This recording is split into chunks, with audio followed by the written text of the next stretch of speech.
May mga nagko-comment sa atin na madali na lang daw para sa akin na magsalita kasi malalaki na yung mga gym ko at successful na ako. Pero kung ngayon ka lang nanonood dito sa video ko, papakita ko sa inyo paano ako nagsimula. Ganda araw po, ako po si RP ng Gym Depot. Maaring ngayon lang kayo nakapanood ng mga videos ko at nakikita nyo na ganito kalalaki na yung mga gym natin.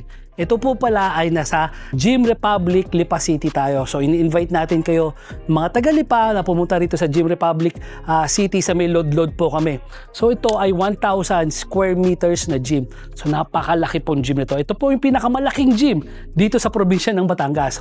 Ako, hindi po ako nagsimula na ganito kalaki ang gym ko. Nagsimula ako sa maliit na gym, yung 30 square meters na gym ko. 5 taon po ako na nagpatakbo ng gym ko sa garahe ko lang, sa sarili property ko. At yung gym na yun din na nakatulong sa akin para makabili ako ng property at makabayad. Kasi yung kinikita ng gym na yun ang nagbabayad sa utang ko. After 5 years, na-realize ko na ang laki pala talaga ng market ng mga nagji-gym sa amin at hindi nakasya dito sa maliit na 30 square meters. So naglakas loob ako talaga. Yun, matagal ko ng plano. Sabi ko, hopefully, way back 2008, 30 square meters yung gym ko. Sana dumating yung panahon, lalaki yung gym ko. Pero hindi ko akalain na ang kauna-unahang Gym Republic na maitatayo ko after 5 years noong 2008, 2013 nakapagtayo tayo ng The Gym Republic Cavite City. Yung The Gym Republic Cavite City, ang pinakamalaking gym noong mga panahon na yon.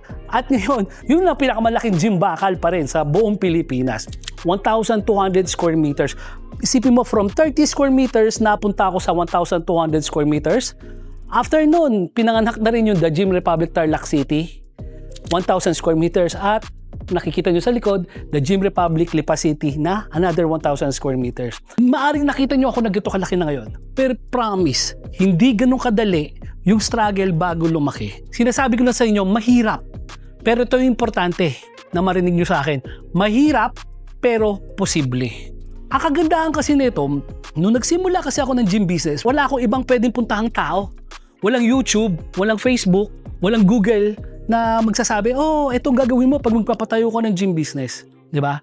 Pero ngayon, ang dami na ngayon information. Kagaya niya, kung naligaw ko dito sa page ko, sa channel ko, makita mo, tinuturuan natin, step by step, paano magpatakbo ng sariling gym business yung mga kliyente natin. Mula sa pagkuha ng permit, paggawa ng promo, paggawa ng mga sales, marketing, etc. etc. So, mas madali na yung road to progress, 'di ba? Kasi hindi mo na kailangan ma-encounter yung mga pagkakamali ko. O again, mabalik tayo sa pagkakamali ko. Alam mo ba, nung ganun kaliit yung gym ko, napakarami pong problema ang inabot ko. Unang-una dyan, sasabi ko sa'yo, na-scam ako. Magtatayo ako ng gym.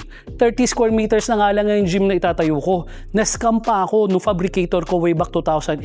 Si Jojit ng Arpapa. Sabi ko nga, yung pa lang na pagsubok ko, unang-una pa lang, magtatayo pa lang, di pa operational eh.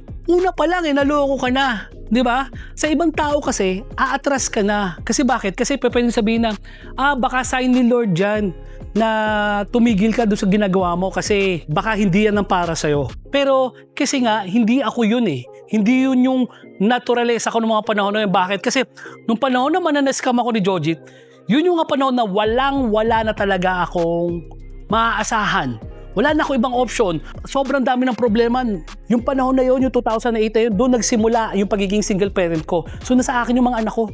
Wala akong katuwang, paano ko tutustusan yung mga anak ko. Maski yung sarili kong pangangailangan, saan ko kukunin. So kung nag-fail ako doon sa pagkuha ng gym equipment, pero gusto ko pa rin yung desire ko magtayo ng gym, na andoon, wala akong choice. Ako mismo gumawa ng gym equipment ko. And it turned out, ito pa pala yung blessing na inaantay ko. Bakit? Kasi kung hindi ako niloko ni Jojit, hindi ako gagawa ng gym equipment. At kung hindi ako gagawa ng gym equipment, hindi ako makakapagpatayo ng ganito kalalaki mga gym. Fast forward, 2008 ako naloko ni Jojit. 2026 na ngayon. 18 years nang nakakalipas. Mula sa 30 square meters na gym, may 3 na po tayong mga malalaking warehouse gym.